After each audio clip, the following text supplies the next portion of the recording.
X space men space by space Hickman space V2. In the Midwest, you know the best is there waiting, so come and join the conversation. I still approved, fan and artist and creator too. This is how the challengers do. What? Keep the conversation moving along. Keep reading comics, keep your local store strong. If it's hard, then it's a job for the challengers. Comics and conversation, y'all. From Challengers Comics and Conversation in Chicago, this is Contest of Challengers, a comics industry business podcast with Patrick Brower and W. Dale Bush. I already know what this episode's going to be called. Okay. It came from a telephonic interaction. Mm-hmm. We had a couple of people today calling to sell back issues. Oh, great. Which was great because at the time, Mark Tower from Dark Tower's at the store. Mm-hmm. So I would just repeat out loud what the person's trying to sell. Mm-hmm. And if he thought it was a thing that they'd be interested in, he would just nod. I'm like, yeah, you can take those to Dark Tower. Sure. But there was someone who called, and they wanted to sell their Silver Age books, mm-hmm. and they want to sell Mylars. I'm like, no, we don't do any buying of anything. We don't need your comics. Okay, but what about the Mylars? We don't sell Mylars. You don't sell supplies at all? No, we carry polypropylene. Oh, the cheap stuff. Yep, the cheap stuff. So I laughed and said, yeah, okay. Hung up and I talked to B, who was also there from Dark Tower, and I relayed the story. And he said, nobody even wants Mylar. Mark mentioned that because both of our stores like stocking the thick currents, mm-hmm. current bags that have a little more room. Yeah. Especially because look at this week, a week when Moon Knight 25 comes out, and it's a $10 book. Yeah. Square bound. I mean, you never even know when just the start of a miniseries might be like a $9 thicker issue. It's still stapled, but it's thicker. Much thicker than a regular comics comic are book. Thicker, and paper is thicker for the most part, so we like to have the thicker bags. Right. But Mark has some people that specifically want really tight bags. Yeah. But no, it's bad when it's tight. I know, but there's people who just they get real particular. Yeah. And we've had some customers that are very particular about how their books are bagged or boarded or touched. And I mean, yeah, that's just something you have to deal with as a store. Oh, the cheap stuff. Oh, the cheap stuff. You mean the inexpensive stuff, yeah, because I haven't been in a store that's sold Mylars in the longest time, and even when I worked in a store that had Mylars, most people, 90% of people, maybe even more than that, were not in the market for Mylars. No.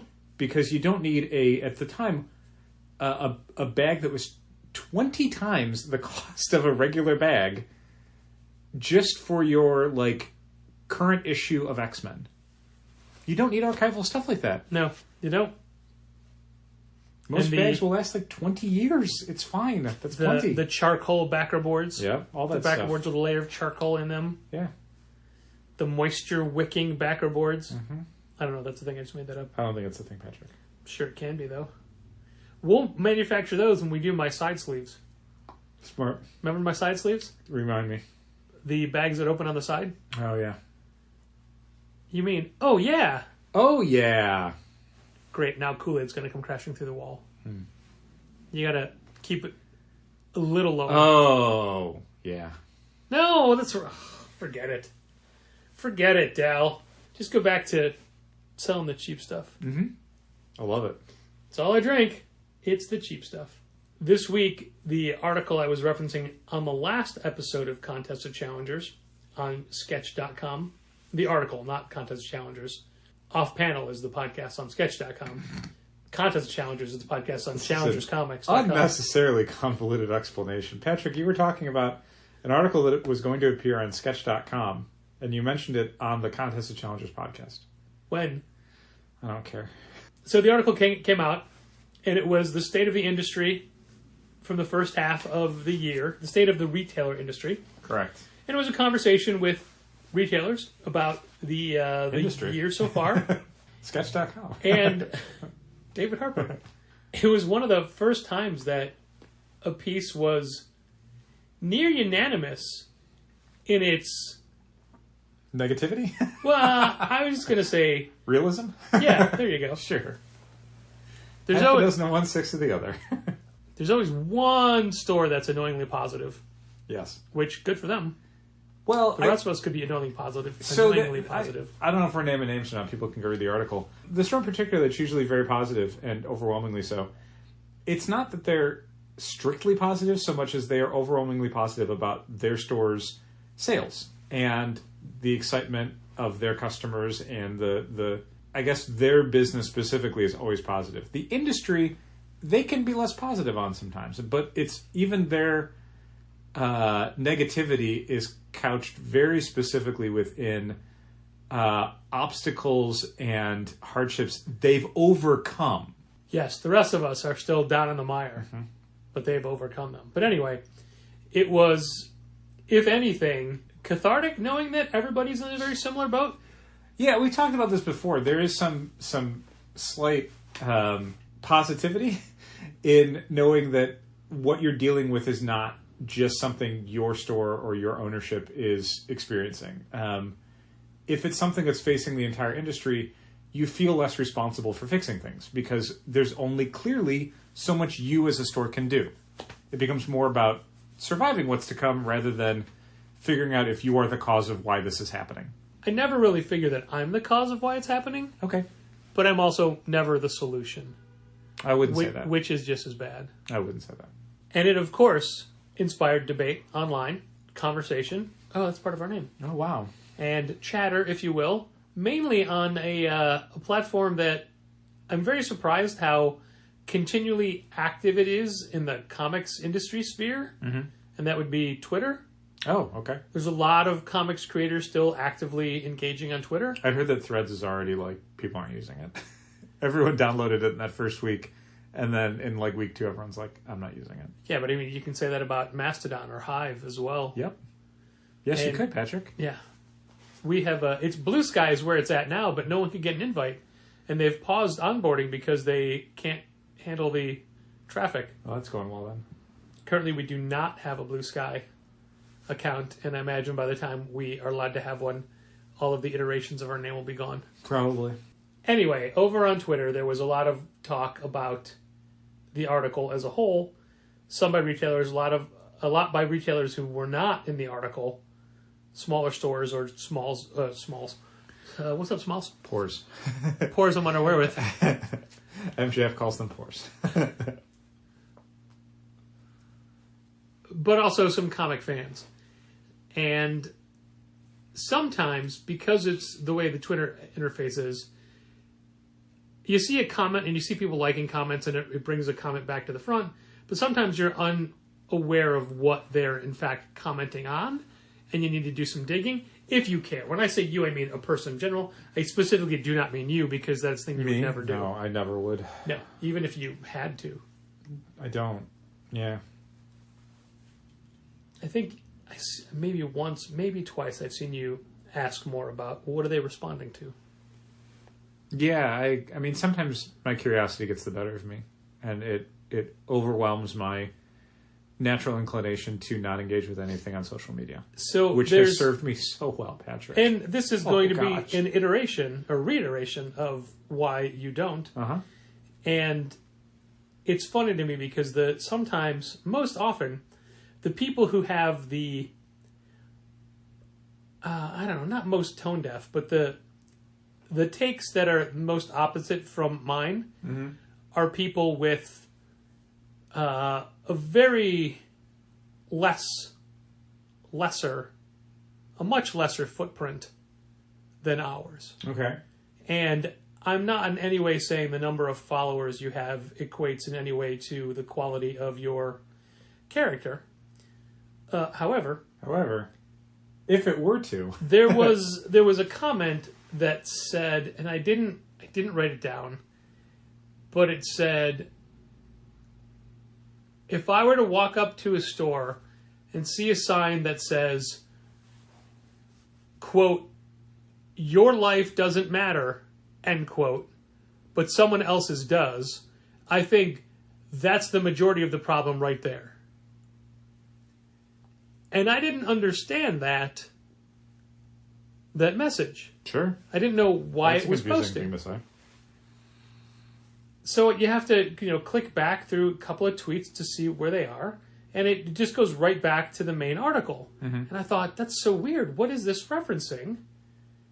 And then I scrolled down a little bit and realized, oh, one of the photos in the article is the exterior of Challengers. What does Challengers have in one of our windows? A Black Lives Matter banner. A Black Lives Matter banner with Sam Wilson, Captain America, on the banner. Yep.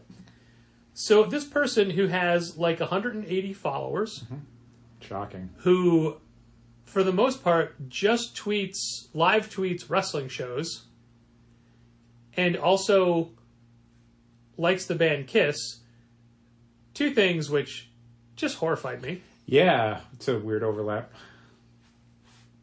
Thinks that the reason comic sales are bad for the industry as a whole is because one store has a Black Lives Matter sign up. Yep. And also they've misconstrued what Black Lives Matter means. Yes. They in quotes, that's maybe a crucial element. Your life doesn't matter. Yep. It's a weird takeaway. And I look at the sign and I thought, how do you get that? Yeah. How do you get that from this? How is this a thing 3 years later? Yeah. Still. We're still... Golly. And there's no reason... Like, I never want to engage because I'm never going to change that person's mind. Nope. It's only going to make me angry. Yep. And I don't want to give them the attention. Sure. Fair. But, like, that's a thing you say in public. Granted, they don't have their name or anything that identifies them anywhere. They're not owning their opinion. They're just publicizing it. But still, who does that in this day and age? And Creeps and weirdos. I would hope that not a single person who listens to Contest of Challengers has that similar belief system. That would be great. But the law of averages is against us in that regard. Yeah, the percentages say that it's not zero. Yeah. So, that's one of the reasons we upgraded our Black Lives Matter banner is we had one and then it got all wet in the rain. Then we made another one. And then we said, no, it's time to make this permanent. Yeah. And did a really nice vinyl one. It's really nice. Yeah. Really good Daniel Kuna. Yeah. And it's weird. Like the majority of people that see that don't in any way think, well, what about my life? Yeah, I definitely do not want to delve into that mindset. Do not want to. It's just, it was disturbing that is literally, that's their takeaway. Disturbing is the right word. From the article. Yep. From an article where retailers from around the world are talking about the state of sales in the industry. That's their takeaway. Yeah. Other people have questions about how do subscription services enter into your calculations or your financial output, or what do you think of the digital marketplace? Valid questions within the context of an industry. Yeah. One of the not to get off. No, please. Well, maybe I guess stay on the topic. The Beat had coverage of that article. And I've not seen that. They had not only had some quotes from it, that obviously you can read the article for yourself, but they'd also... Was anyone in this room quoted in the Beat article? I don't remember, because I would skip over the quotes because I already read the article. Fair. But they did have some of the online chatter. So they would have some screenshots of, or embeds of tweets and stuff. And one person in particular was very much of the mindset, and this is somebody, I can't remember... I'll look it up real quick to see what level of I don't think they were in the industry maybe, or they used to be but aren't anymore. When you say in the industry, do you count fandom? No, I know. No. So you mean retailer, creator, distributor, publisher? Yeah, some aspect of it. Okay. Speaking of which, I'm going to change gears for just a second and mention that former ReadPop employees, Lance Fensterman and Mike Armstrong, announced their new thing. Which they've been at since April. Right. But it is basically ReadPop, but for the sports memorabilia industry. Yeah, they're working for a company called Fanatics. Anyway, so I found this article on the Beat. I don't think they're quoting... Yeah, most of the quotes are just from the article, like David Harper's explanation. Okay. I think the Deacon Bruno Bautista's comment gets brought up because that's like the money. Oh yeah. We talked about it last week. Yeah, 1,000%. But there's stuff in here where Morgan Dynamite Perry talks about what publishers need to be doing and how they need to be helping solve this problem. A lot of it is her paragraph here is clean metadata, clear communication, and purposeful publishing plans. But okay, so this is the thing. Former Marvel and Amazon exec Bon Alamagno, who I've never heard of before, has this quote: "If prepaid pre-orders were the norm in the comics industry, like every other industry in 2023, retailers wouldn't have to keep guessing what customers want. But no one listens. We embrace the hardest possible path and then complain about the resulting pain like it's a surprise." So, obviously, like, there's two things to kind of pick apart in there. Prepaid pre-orders and that solving the industry's problems. To the second part, no, it's not going to, because the overall problem is lack of reader interest in a lot of these things. So getting them paid for in advance is good, but you as a store have fixed costs like payroll and rent and all these other things. And if not enough people are pre-ordering stuff, getting it paid for in advance is not helping you in the way that, you know, a more healthy, bigger, better run market would be. So that it feels like it's not the issue. But the forcefulness of the way he phrased it and the fact that he brought up like every industry does made me think, yeah, God, like I've always been really resistant to the idea of us doing prepaid pre-orders. I think there's a huge benefit to us not taking payment in advance and having people come to the store and then look around. If you pay for all your books in advance, you're more likely to just walk in, get your books, and walk out, rather than engaging with what's on the shelves. But there is something to be said for getting that money in advance and knowing that you don't have to chase down subscribers. Like, if the credit card doesn't go through, you're not getting those books. The end. You know, we don't have to do weeks of emails and trying to get people to pay invoices and all the other stuff. I'm not suggesting that's what we're going to do, but it definitely had me thinking about it. No, I understand. It's just a format I am very much opposed to. Sure. But I would entertain the immediate payment on receipt of books plan. How some stores do that. Sure. Which is a thing you like less.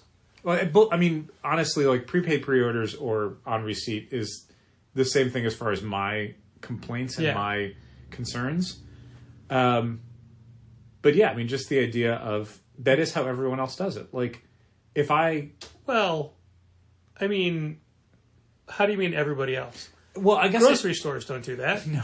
Anywhere you pre-order stuff from, generally either wants payment in advance or payment on receipt. They don't receive the stuff and then, like, whenever you can come pick them up, that would be great. They don't do that. Like, you can... I pre-order from two different websites normally, Toe Collectibles and Big Bad Toy Store. Toe Collectibles, when you order something, if you pay for it all in advance, you get free shipping when it comes in. If you don't pay in advance, if you only pay a deposit, you then have to pay the remainder when it comes in, and then you pay for shipping. BBTS, you pay for it when it comes in, the full amount, and then they hold it for you until you want it shipped out. Like...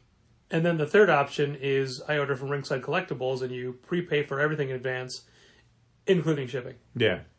And they ship it when they get it. And if you have things from different pre-order subsets available at one time, they hold everything until the last item comes in, then they ship it automatically. Yeah, that's not my favorite. But in general, like when you deal with collectibles, when you're dealing with websites and pre-orders, the idea of you're pre-ordering something that you will eventually go in and pay for, or they will invoice you, and when you have time, you'll pay for it, is not how most industries work. It just isn't.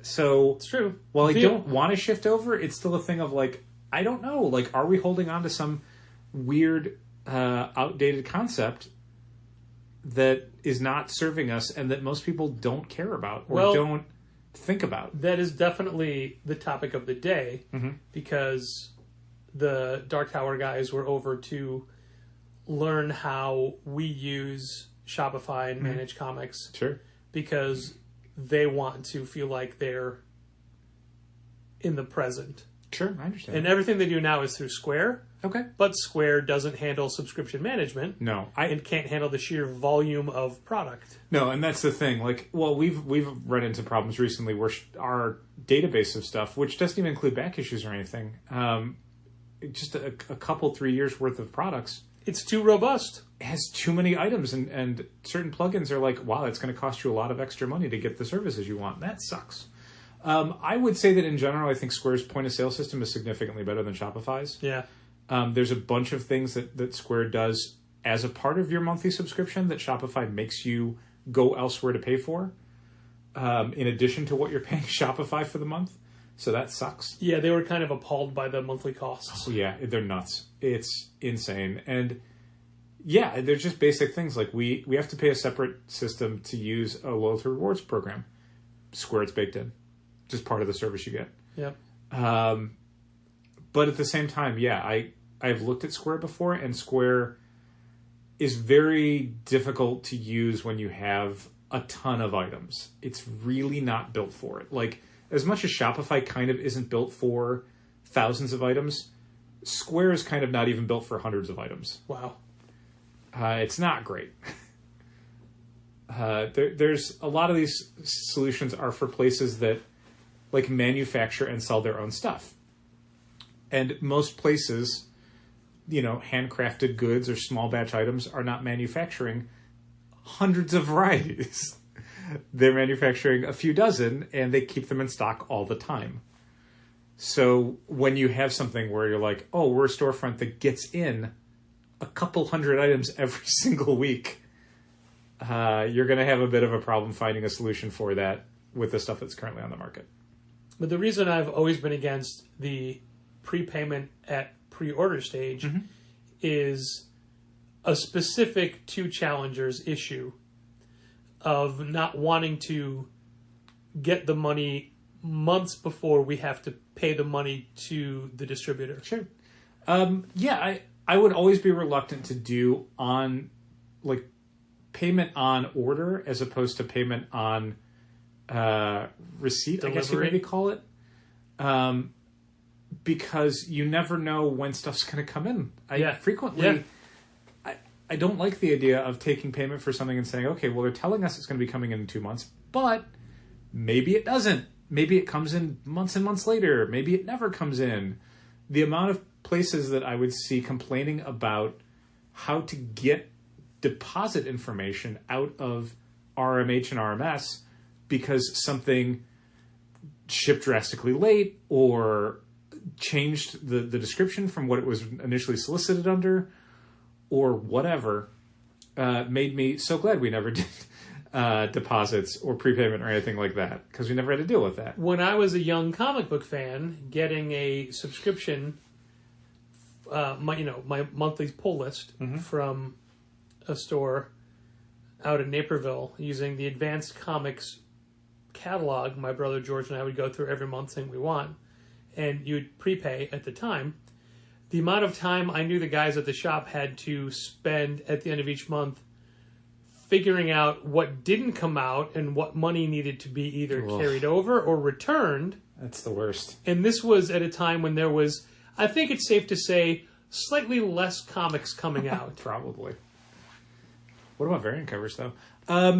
So yeah, the only thing I would ever really consider strongly would be payment on receipt, where we get the stuff in, people get invoiced. The thing that, so the two problems, one, we would need Shopify to finish their vaulted credit cards program, so we would be able to retain a card in a secure way that then we could run against a customer account to pay for the books, whatever, rather than sending out an invoice and then hoping someone pays it, which is no better than the current system whatsoever.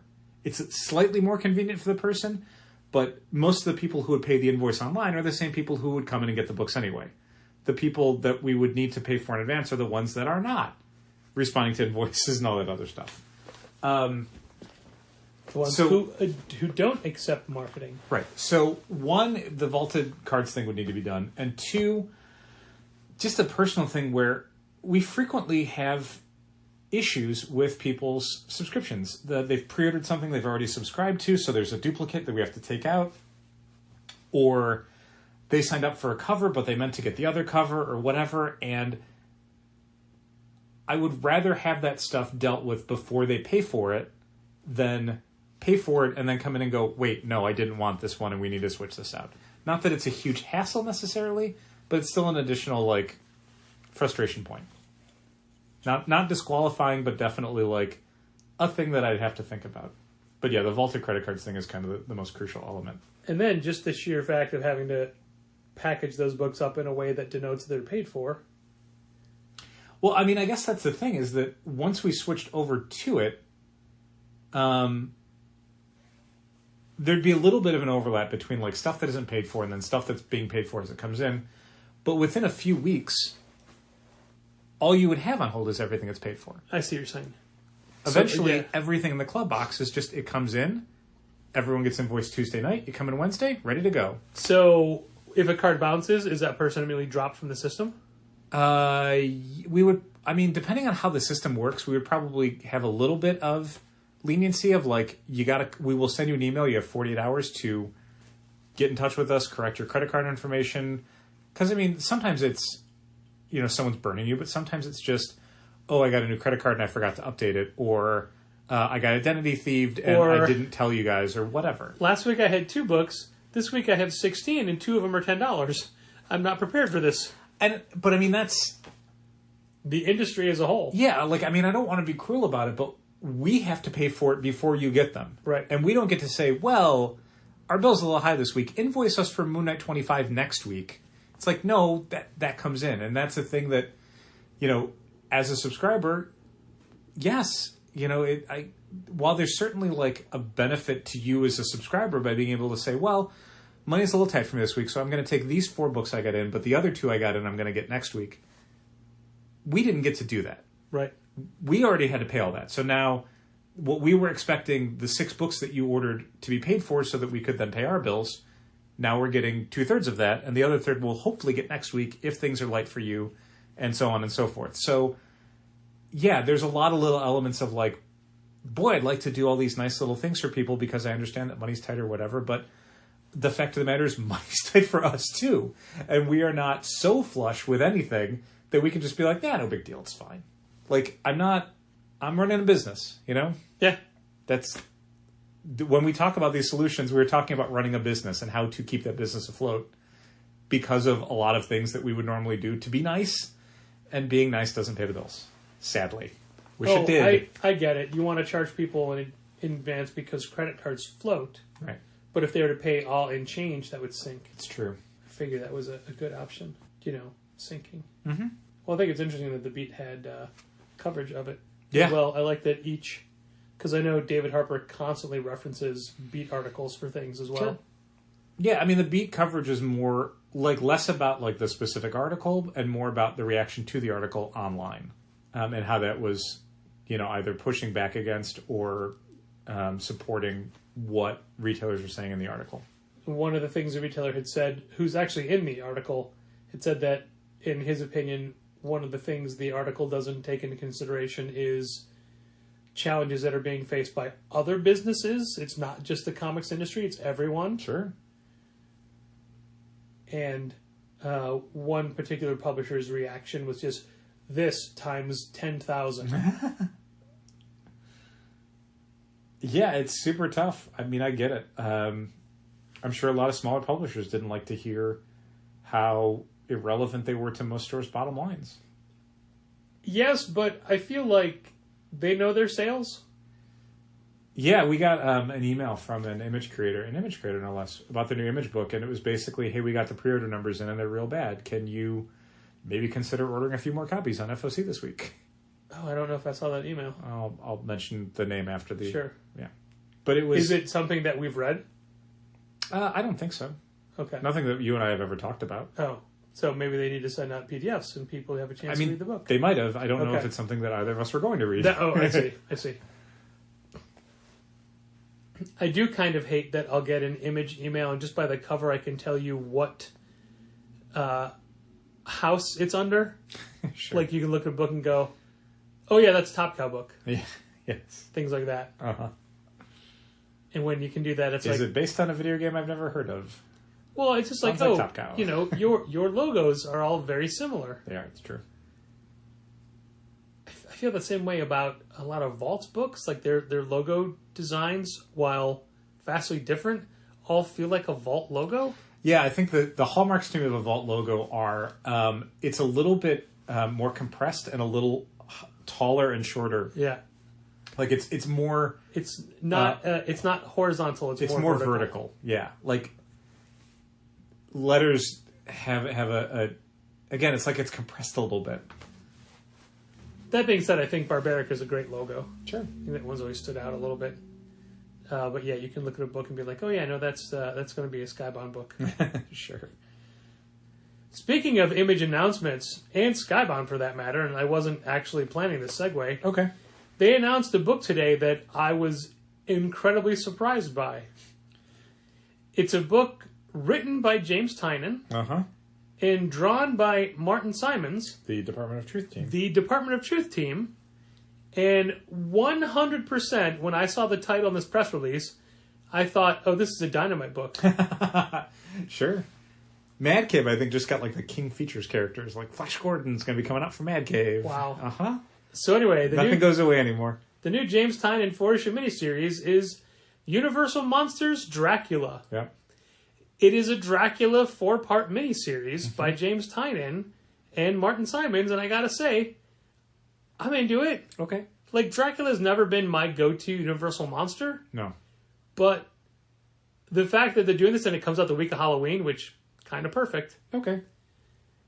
So weird.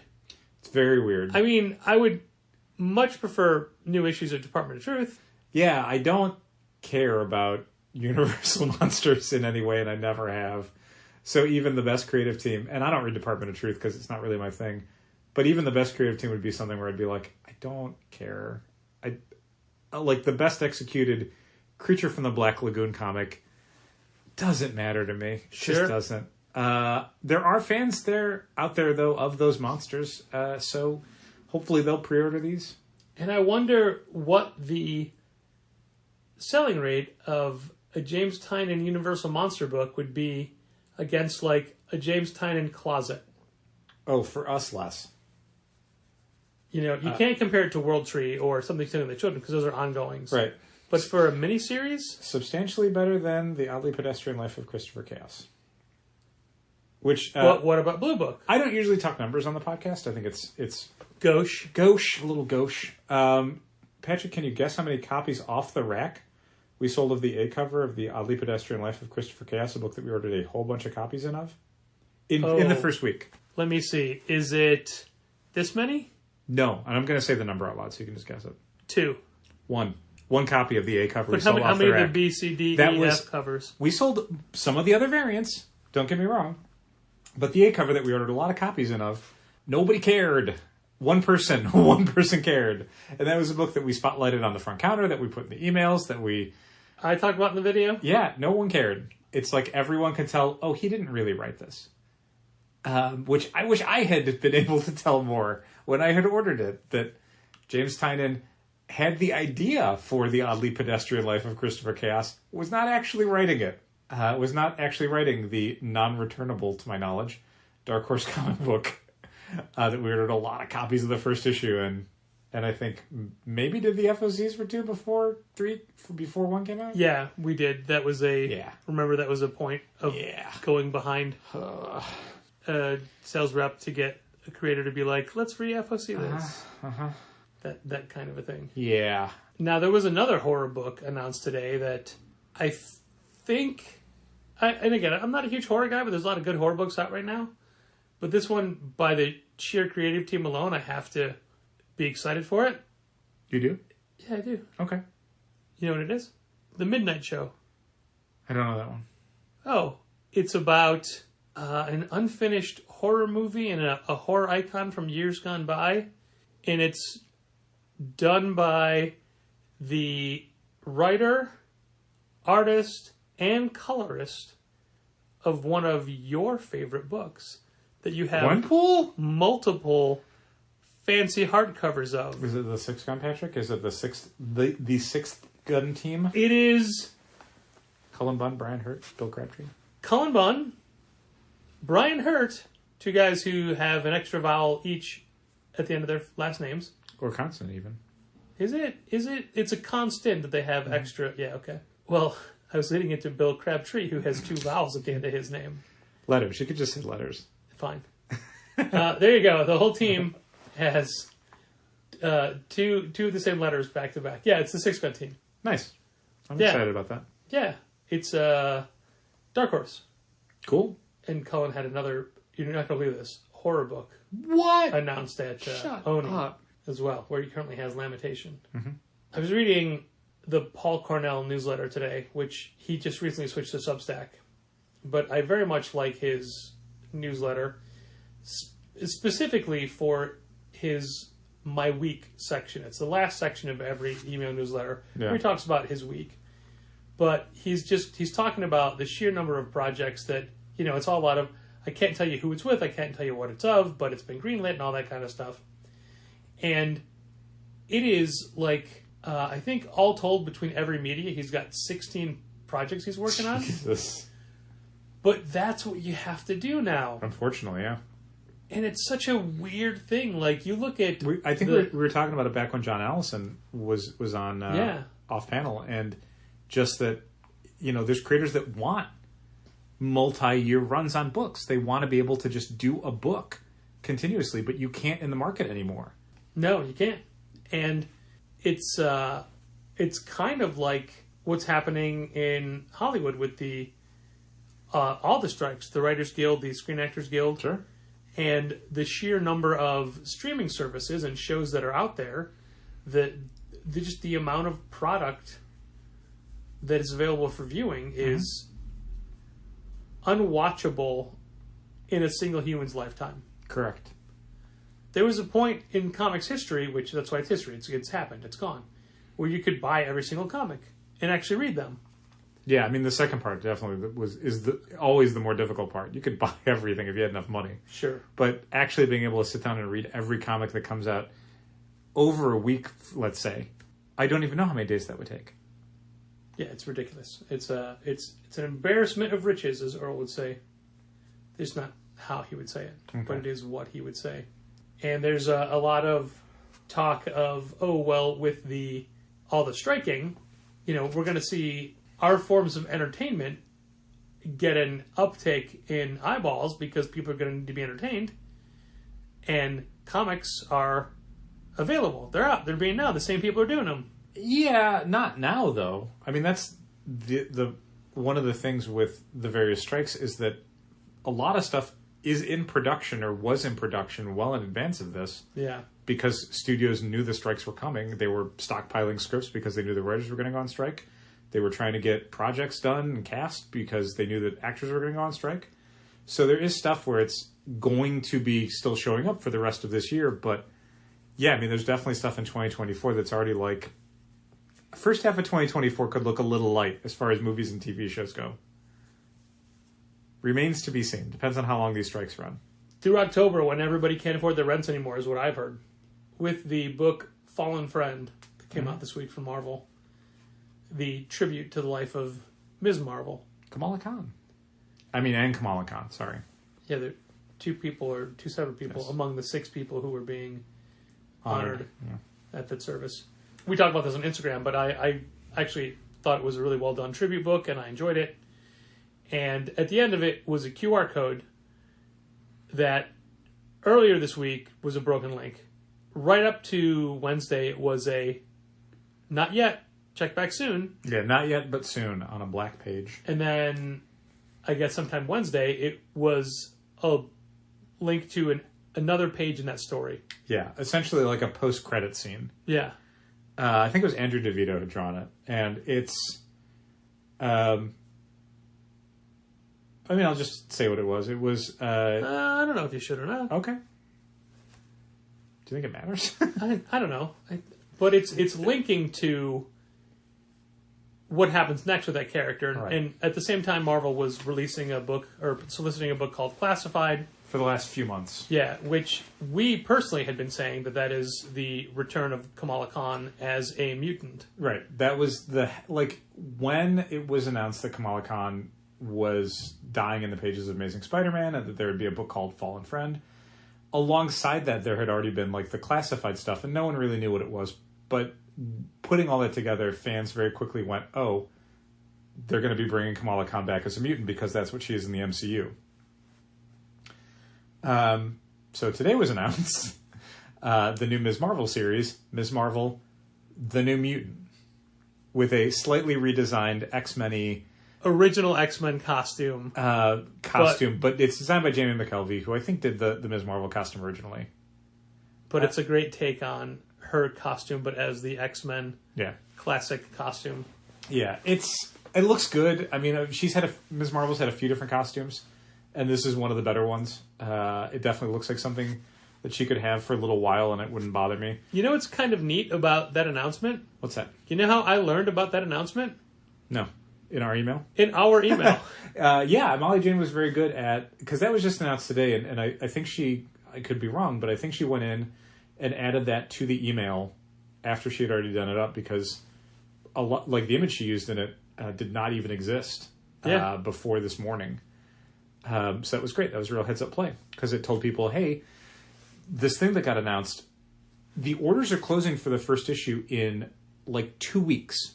So if you're hearing this and you're like, I would love to read a new Ms. Marvel miniseries where she's a mutant, go to Manage Comics right now, sign up for Ms. Marvel, The New Mutant, which I think is still called Classified, but hopefully Manage Comics will be fixing that fairly soon. Oh, no. Because, yeah, the time you have is very short. The other big announcement alongside of it was the creative team, and not the entire creative team so much as half of the writing team is the woman who plays Ms. Marvel in the Ms. Marvel TV show and the Marvels movie. Yep. She's going to be co-writing the new Kamala Khan miniseries. And it's funny because you and I just learned that Yes. A few days ago, but there was talk of, we don't know when we can announce it because of all the strikes. Right. Yeah.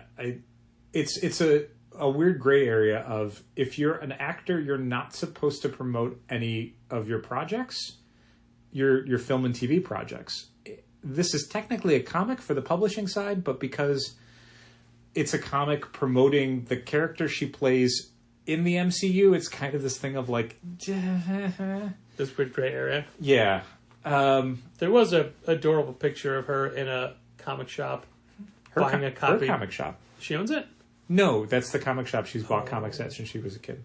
Like, I guess the story is that she had gone in there and bought the Ms. Marvel comic before she was even cast as Ms. Marvel, and it was just a character in a comic book. Nice. I like hearing that people like that already have their store. Sure. The hardest part of me for any podcast is when you start falling asleep. I'm not falling asleep. I know you're not, but your eyes get so low, and it's very hard to have a conversation. Like, this eye kept tearing, that I kept closing it, and that's why I look over and I'm like, I should open it because I think he's going to think I'm sleeping. But I was trying to get it to not, eyes get very water. Get very low like this, and it's just like, I'll shut up. No, that's when you have to talk more. I definitely don't want to at that point. Well, geez, Dal, if either one of us only ever talked on this podcast when the other one wanted us to, we'd never be talking. Wow, that sounds not how I approach things. Oh, please, keep talking then. Tell me how you... No, I mean, I want you to talk. So you don't have to? I'm vastly running out of my notes. We've covered almost everything. Oh, I'm sorry. Too fast. Yeah. Too precise. I feel like there was another book announcement I was excited for or couldn't believe they were doing it, and then I can't remember what it was because I didn't write it down. And I also read a bunch of books this week, but I didn't write most of them down. Oh, no. Yeah, that always happens. But I went into... I think I read some of the stuff from this week. Did you read any of the stuff that's coming out this week? Marvel or DC? Yeah, so that bit me in the butt because somebody came in today who went to high school with Eve Ewing. Oh, okay. And was trying to impress their child who did not care. But they wanted Black Panther 1 and 2. And I'm like, oh, well, 1's right here under Black Panther shelf. And 2 is new this week, so it's going to be on the new release wall on the back. And oh, wait, no. I just read 2 this morning, so it was new in my head, but it comes out next week. Correct. Yeah. Still love the art in that book, man. Yeah. That art is real good. I didn't read issue 2 of that, but I tried to read a bunch of the number 1s that are coming out this week. Harley Quinn, Black, White, and Redder. Yeah. I don't usually read Harley Quinn stuff, but I will usually check in on like DC Anthology stuff because you never know when there's going to be a really good story in it. And the Chip Zdarsky, Kev Maguire story is fantastic. Wait, the same Chip Zdarsky who was in the first X-Men movie? The very same as an extra. Wow. Extra. I didn't know that he was a quitter. So that was great. I read Hawkgirl number 1 that I did not care for. So I read Hawkgirl number 1. Really and overwritten. It is very, very dialogue heavy. Oh my god. And captions too. Yeah. I'll give you that. And it really focuses on the character Galaxy from their YA line. Yeah. Ink and or Zoom. Ink, but I don't know if they call it that anymore. I think they just call it DC graphic novels for young adults. I can't remember if it was in Ink when it came out. It would have. Think it was already. Okay. They changed the name by that point. So it's weird to have like that character so front and center. Galaxy, who is, to my knowledge, never interacted in a Hawkgirl comic. In a DC comic before, except for their own. Nope. This is a character that writer created, though, so it's like they're going to put them in. They have Kiera's personality, and I like the idea of her moving to Metropolis, which is an established setting, rather than like, oh, we're curators at a museum in Baton Rouge or St. Rock. Yeah, exactly. Hawkgirl didn't really work for me. It wasn't one that I was really excited about. The Hawks as characters have never really done it for me outside of a very brief window of Jeff Johns, Rags Morales stuff. Yeah. But in general, I don't really care. So this didn't change my mind. I hope that the character choices work for people. I hope the exploration of Kiera Saunders as a character and Galaxy as a new addition to the DC universe gets fans excited. I think it's great as far as different types of character stories and exploring different viewpoints. That's great. Not one for me, unfortunately. Blade #1 I really like, though. Just trying to keep my eyes open, sorry. Okay, that's not distracting at all. I was glaring it down with my eyes as wide open as I could. Come on, it's Elena Casagrande who does. Yeah, which honestly was so. Blade, another character that just the supernatural side of these universes are usually things where I'm like, I don't really care. So the Daywalker fighting vampires is a thing where I'm just like, eh. I liked them okay in the Avengers stuff when it was like he's fighting actual Dracula again. But this isn't that. It doesn't matter which Dracula he's fighting. Just he's a Dracula. A Dracula. So Elena Casagrande is why I checked it out, because I'm like, well, if she's drawing it, I want to take a look. And her art, I don't know if it's the coloring or what, has gotten way more like Simone de Mio. Okay. Where it's very, there's a lot of effects on it and a lot of coloring choices where I'm just like, it doesn't, there's not a crispness to the line work anymore. But some fun layouts and some cool designs and some good storytelling. But I really like the story by Brian Edward Hill that I was not expecting to really dial into. It's not at all connected to the previous like Avengers Vampire Nation sheriff. Not the sheriff of Vampire Nation? No, I mean, he basically just shows up in a fight scene and then we're just off in this other story. It isn't connected to really anything. It's trying to create a brand new nemesis for him and a new thing that he has to do and a new person to team up with. Is it Bloodline? None of which is like a Marvel character. Like everyone's just brand new. Is it a DC character? And I really ended up liking it. I don't know if it's one I'm going to read long term, but I thought the first issue was really strong. And it was weird reading it sort of directly after Hawkgirl because I'm like, this is how you do a do first your issue? Debut issue like this. Yeah. Like, this has me caring not only about Blade and what he's going through, but the new character that's created to be his partner, sidekick, whatever. I'm instantly like, I want to know more about them. Like, they seem really cool, and I get what their deal is, and I get what they're after and how they work with and or against Blade. Like, yes. It's a really well-written first issue. And the art is great as well. I thought Blade was a real success. Oh, nice. Yeah. Surprise to me. I read Children of the Vault #1. How's that? Dennis Camp? We got that from Dennis Camp. I don't remember who else. And very high pre-orders for that. I'll mention that every time because I usually find it a little surprising. It is a Fall of X tie-in. Yes. So by reading it, you found out what the Fall of X is? I've learned what happens all through the Hellfire Gala. Hellfire Gala. Oh no! And it is as big of a change in the status quo as House of X. Wow. Well, House of X took every X story ever and made it all relevant. Sure. And fit. But it is as big a change to the current status quo. Wow, that's good to hear. So, yeah, it definitely hugely shakes things up.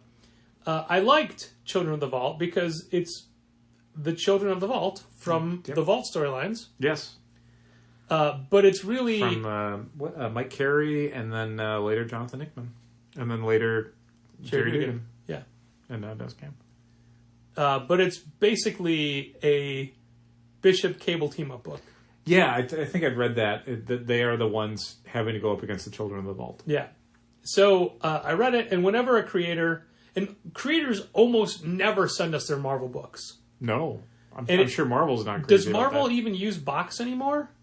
They do, but it's never for first issues. Because I tried to log in, and it didn't let me do it. In the PRH emails, like, there's a link to retailer Marvel previews. But again, it's like, I imagine if you checked it for stuff this week, it would have been like Black Panther #2 and later issues of series. I don't think I've ever seen them give us a first issue, even for like one shots. So I shot Dennis Camp a quick thank you email back. Cool. Of like 3, maybe 4 sentences. Sure. And one of the things I said was, not every X book is on my reading list, but now, thanks to you giving me this PDF, Children of the Vault is one I'm going to keep up with, and you let me do my job better by being able to pitch it to people when I talk about it. So he writes back a couple of paragraphs. Wow. And check this out. Patrick, thanks so much for the response and the kind words. It means a lot. I'm a big fan. I've been listening to you talk about how to sell comics for a long time and have watched with great admiration what you've done with your store. Aww. I grew up in Michigan, and Challengers was always one of my first stops when visiting Chicago. Aw. I mean, that's come very on. Nice. That's nice. Come on. That's nice. I'm doing my best to make something that tells its own story while interacting with the larger universe status quo. No one will need to read anything other than this to get the full story. I promise you that. But there will be a lot of fun Easter eggs and callbacks for those who like that stuff, both for hardcore Cable Bishop fans and for general Marvel Universe fans. We've got Shumagorath, Terex the Tamer, Zombie Avengers, and more making cameos. Those are all characters I would not have expected to see in a Children of the Vault miniseries. Also, I've included the black and white PDF in case you want to take a look of issue 2, but it's without dialogue. Yeah. Ooh, yeah, pass. Thank you very much for all you do for us creators and fans. Truly, I'm a small name creator, but what, quote, heat I have is 100% down to retailers on the front lines, taking chances and telling people about the work. I really owe everything to you all. And obviously, and doubly so in hard times such as these. Aw. I promise to work hard to be worthy of it. Aw, that's incredibly kind. What a great email. Yeah, wow. And, like, I literally, like, basically just gave him a, hey, thanks so much, appreciate it, and hopefully this is just the start of your Marvel work, if that's what you want. Sure. Yeah, seriously, I'm like, That's wow. Yeah, this dude, like, anything I was saying nice about him, he just turned it all around on me. That's great. It was amazing. That's great. It was amazing. Pretty great. So, make sure you check out Children of the Vault. Yeah, I mean, I certainly, as an X-Men reader, I plan on checking out all of the Fall of X stuff, at least for the first month, to see what's what and where it's going. And I like that almost feeling of the post-House of X Powers of 10 stuff, where you're like, I don't know what Marauders is going to be. I don't know what, Fallen Angels or X-Force or Wolverine or, I mean, Wolverine you probably know. But what these is other it? books... Realm of X? Yeah, I mean, everything that's coming out of Fall of X, like, I'm at least curious about it, if not actually excited about it. Well, suddenly, I have a much better idea of what all those books are going to be. I assume you do. Yeah, Realm of X and Ms. Marvel the New Mutant and Jean Grey and Uncanny Spider-Man and on and on and on. So many very cool books coming out. I printed this email out on the back of a PRH invoice. Packing slip, yeah. It says invoice right there. I guess it does. Invoice. I was actually going to say packing slip because it says packing list, but it's invoice packing list. Invoice/packing list. For a specific reason. Why is that, because when I was talking to David Harper about specific things that I just hate in the comics industry. Mm-hmm. Staples. One of, I hate that entire chain. That's where we bought our first price cut at, was Staples. Okay. We still use it to this day. Staples? 15 plus There years. wasn't at Sam's Club? No, it was Staples. Okay. Staples, downtown Chicago. Okay. Smiling for a reason. Uh-huh. I bought it on company time when I worked for someone else. Gasp. I know. So, we often have talked about how data doesn't line up between different publishers / distributors. But this is a specific example I would like to point out the way 2 separate books are listed on this one invoice / packing list from Penguin Random House. Yes. I'm going to read the... What is this column here? This is CC column. Because it's Canadian and U.S. I don't think it is Canadian and U.S. Okay. I don't know what CC stands for. It's really interesting. Interesting. I mean, part of me would say, like, different warehouses, but no, this is all shipping from a specific warehouse. Sorry, listener, this just came up. This wasn't part of what I was talking about. Yeah, no idea. It shouldn't be Canadian or U.S. It's just weird that they use CA and US as the because abbreviations. also it's not like a format thing, because those one is a soft cover and one is a hardcover. Yeah, God, I have no idea what CC is. I mean, when you said one is a soft cover and one is a hardcover, you meant because like you can look at a CA and a US and another US, and it's like it doesn't seem to denote. Oh yeah, a format. Because this one is a hardcover. Also, I see what you're saying. The format US wouldn't mean anything Sure. for format. All right, so I'm gonna read you 2 different titles the way they are written on the same Penguin Random House invoice. Okay, X space men space by space Hickman space V2. Okay. Here's the next one, which is no spaces at all. So one word. X-Men 2019 V1 TPB 10,000. Perfect. What those are, and I'm sure you already know this, it is X-Men by Jonathan Hickman, Volume 1 and Volume 2. It is 2 books in the same series. I don't think that's right. No, those books were checked in today. No, but I think the X-Men 2019... No, you're right. I was thinking that would be the Jerry Dugan one, but that would be like 2021? Yeah. Okay. Yeah. Yeah. I mean, I'm telling you, I physically have these books in my hands today. Okay. So literally, these are Volume 1 and Volume 2 of the exact same series. It's crazy. And look how vastly different they're denoted on the invoice from from who we get them from the people that put them out. Yeah, it's like someone changed it after Volume 2 and then never went back and changed it with Volume 1. And this is just an example. Like, there's elsewhere, we've got SPGWEN GSGN 10,000. So, Spider-Gwen, Gwen Stacy, Ghost Spider. Ghost Spider. Spider-Gwen, Ghost Spider, graphic novel 1. Then we have SG spaced Ghost space Spider for a different book altogether. And then this one is SP Gwen AP GN 10,000. Yep. All like the same.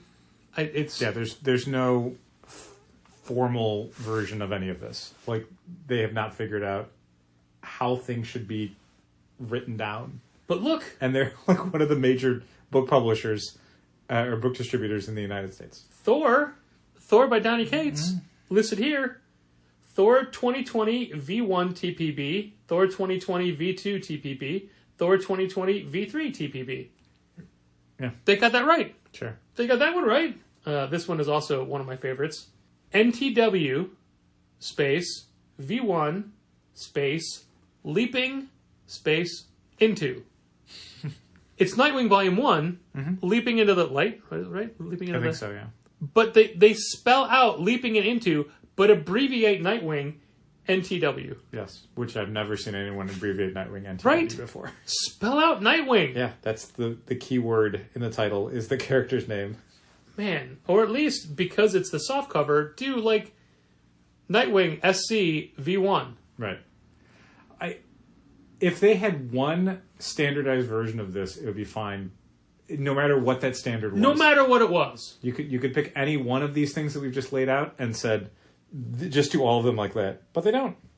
This is all over the place. And some of them from the same publishers. Some from the exact same series. I mean, this is what I was complaining about last week, the way each publisher has a different way to denote which cover. It sucks. But this is the same publisher. Yeah. The same publisher. It sucks. I dislike it. You know what? I dislike it too. Yeah. And Dal, I'm glad you talked today. Thank you. Thanks for listening. And keep reading comics. This has been Contest of Challengers. Thanks for listening. Keep reading comics. Challengers is located at 1845 Northwestern Avenue in the Bucktown neighborhood of Chicago. 773-278-0155. Keep up to date with new releases and events at challengerscomics.com. And help fund this podcast at patreon.com/challengers.